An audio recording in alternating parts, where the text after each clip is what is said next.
Today on Project Shop, we're going to be taking apart my granulator. Now what we're going to be doing here is basically just keeping this piece here, the actual workhorse of the operation. We're going to do away with the base, do away with the top. We might utilize that shaft and those things right there, but basically what we're going to do is turn this press sideways, and we're going to mount it right here next to my wire stripper so that we can shred all this spaghetti wire that I get all the time. Half the time I'll strip most of the big stuff and then just sell it off because I don't want to deal with it. So for now what we're going to do is just take this thing apart and then start gathering up some parts I got laying around here to see exactly what we're going to need to mount it over here and get this thing back up and running.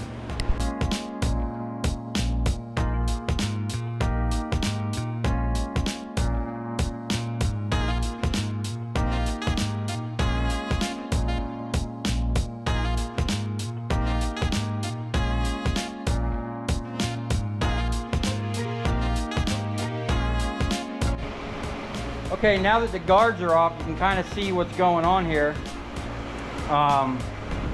This chain is really sketchy when this thing was spinning up really fast.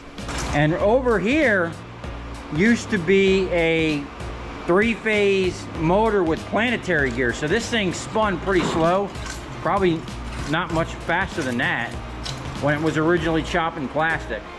But we sped it up and did pretty good. We're gonna speed it back up here in a minute. But what I'm going to do now is pull off these blocks right here, these bearing blocks, and then we'll work on getting this unit off of here, and then we'll get that up on the table and I'll disassemble. I'll show you how all this comes apart, because there's actually, you can see they're numbered 7, 6, 5, 4. They're all individual right there, and each one of those 7 has 3 cutting blades that actually need to be properly sharpened once we have that off.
Okay, now what I'm going to do is pull this rotating assembly out of here.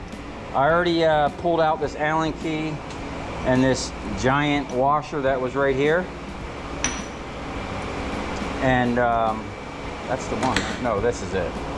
That's the one that was in there. I'm going to have to keep all these parts in a little bin.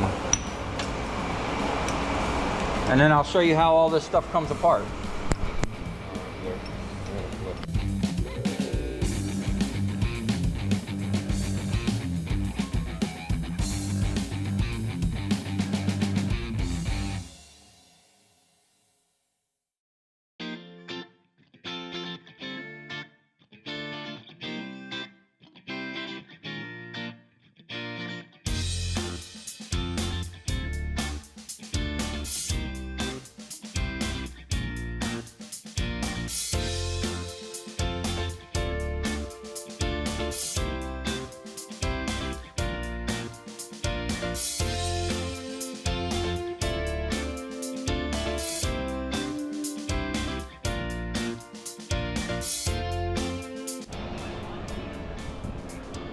Okay, we're back on this. We got as far as this yesterday and we couldn't get this out, and I think what's going on here is one of the set screws came out and the other one was still in there, and it rode around. This was actually spinning and made a groove in there, and we're on that groove. So these pullers weren't doing the job. Steve brought in this thing.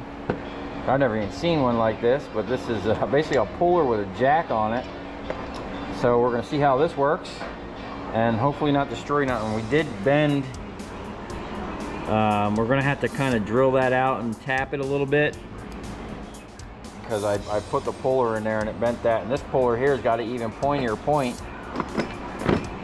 So maybe I'll stick something on here. I don't know if I can put a washer on there so we don't damage it any more than we already did.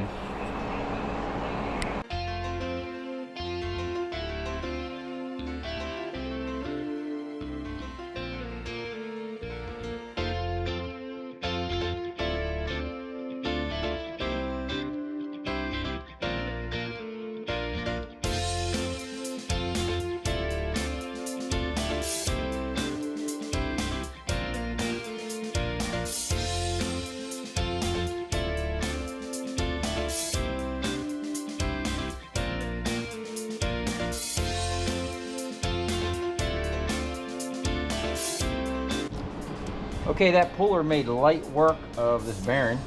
That's what we got here. Now the issue we had is one of these set screws came out and the other one was kind of just dragging here.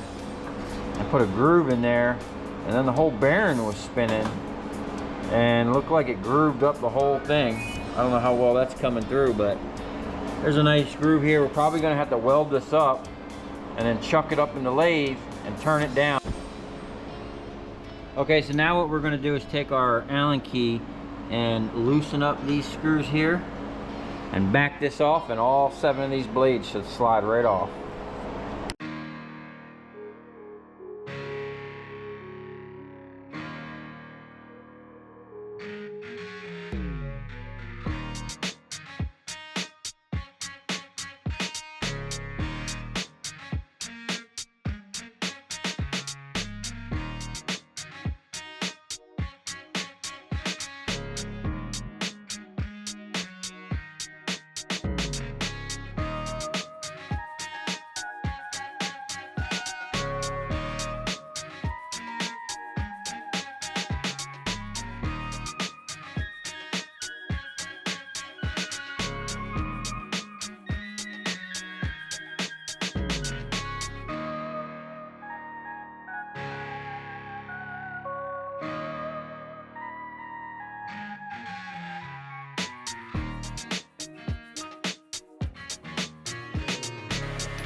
So there we have it.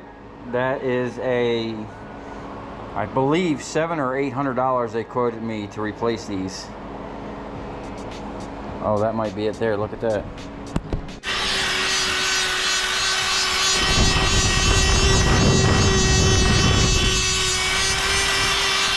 Got a burr there holding everything up.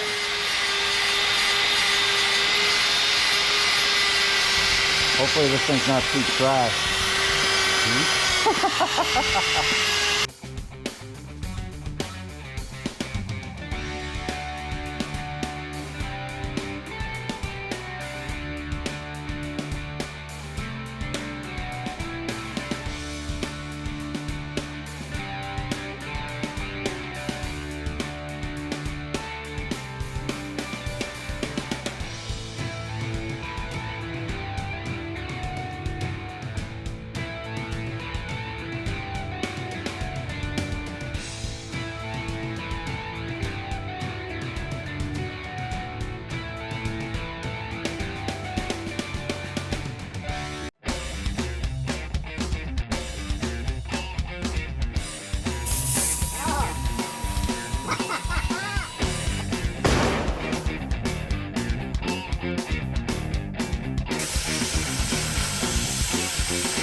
tell you where we're going, right to the scrap yard.